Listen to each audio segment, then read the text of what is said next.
Pada suatu sore, ketika Abu Nawas sedang mengajar murid-muridnya, ada dua orang tamu datang ke rumahnya. Yang seorang adalah wanita tua, penjual kahwa, sedang satunya lagi adalah seorang pemuda berkebangsaan Mesir. Wanita tua itu berkata beberapa patah kata, kemudian diteruskan dengan si pemuda Mesir. Setelah mendengar pengaduan mereka, Abu Nawas menyuruh murid-muridnya menutup kitab mereka. Sekarang, pulanglah kalian, ajak teman-teman kalian datang kepadaku pada malam hari ini sambil membawa cangkul, penggali, kapak dan martil, serta batu. Murid-murid Abu Nawas merasa heran, namun mereka begitu patuh kepada Abu Nawas. Dan mereka merasa yakin gurunya selalu membuat kejutan dan berada di pihak yang benar. Pada malam harinya, mereka datang ke rumah Abu Nawas dengan membawa peralatan yang diminta oleh Abu Nawas. Berkata Abu Nawas, "Hai kalian semua, pergilah malam hari ini untuk merusak rumah Tuan Kadi yang baru jadi."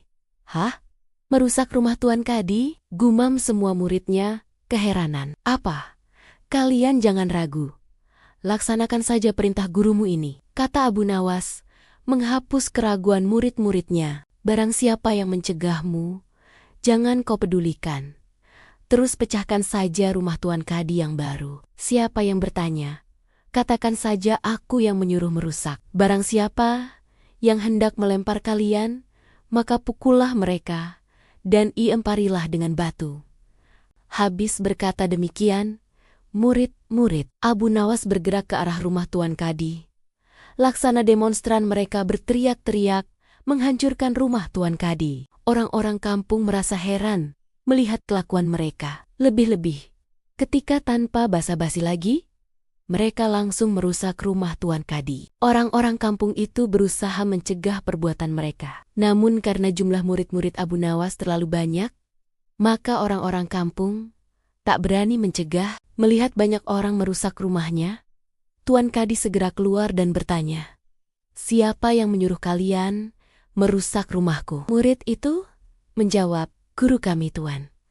"Guru kami, guru kami?" Habis menjawab, begitu mereka bukannya berhenti, malah terus menghancurkan rumah Tuan Kadi, hingga rumah itu roboh dan rata dengan tanah. Tuan Kadi hanya bisa marah-marah karena tidak ada orang yang berani membelanya.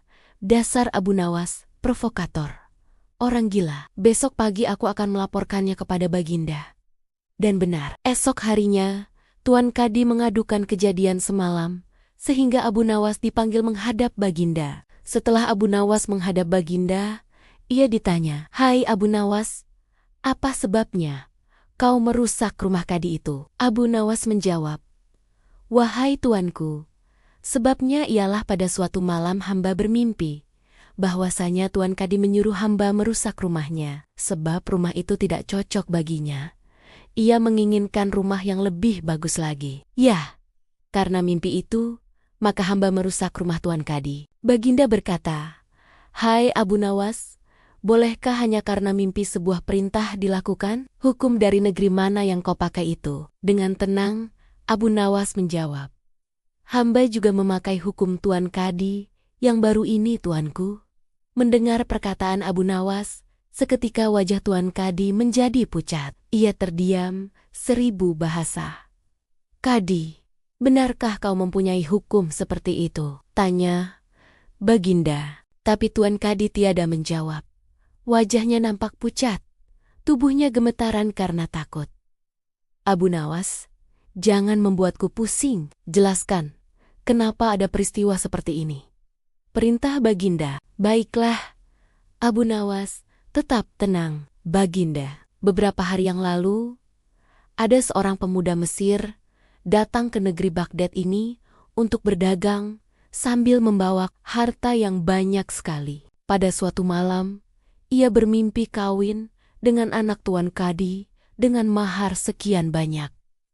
Ini hanya mimpi, Baginda." Tetapi Tuan Kadi yang mendengar kabar itu langsung mendatangi si pemuda Mesir dan meminta mahar anaknya. Tentu saja pemuda Mesir itu tak mau membayar mahar hanya karena mimpi. Nah, disinilah terlihat arogansi Tuan Kadi Ia ternyata merampas semua harta benda milik pemuda Mesir, sehingga pemuda itu menjadi seorang pengemis gelandangan, dan akhirnya ditolong oleh wanita tua penjual kahwa. Baginda terkejut mendengar penuturan Abu Nawas, tapi masih belum percaya 100%. Maka ia memerintahkan Abu Nawas agar memanggil si pemuda Mesir. Pemuda Mesir itu memang sengaja disuruh Abu Nawas menunggu di depan istana.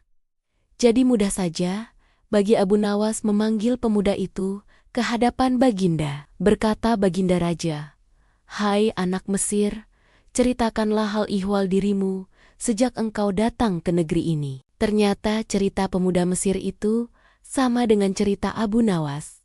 Bahkan pemuda itu juga membawa saksi, yaitu Pak Tua pemilik tempat kos dia menginap. Kurang ajar, ternyata aku telah mengangkat seorang kadi yang bejat moralnya. Baginda sangat murka. Kadi yang baru itu dipecat, dan seluruh harta bendanya dirampas dan diberikan kepada si pemuda Mesir. Setelah perkara selesai, kembalilah si pemuda Mesir itu dengan Abu Nawas pulang ke rumahnya. Pemuda Mesir itu hendak membalas kebaikan Abu Nawas. Berkata Abu Nawas, "Janganlah engkau memberiku barang sesuatu pun kepadaku. Aku tidak akan menerimanya sedikit pun jua." Pemuda Mesir itu betul-betul mengagumi Abu Nawas. Ketika ia kembali ke negeri Mesir, ia menceritakan tentang kehebatan Abu Nawas itu kepada penduduk Mesir, sehingga nama Abu Nawas menjadi sangat terkenal.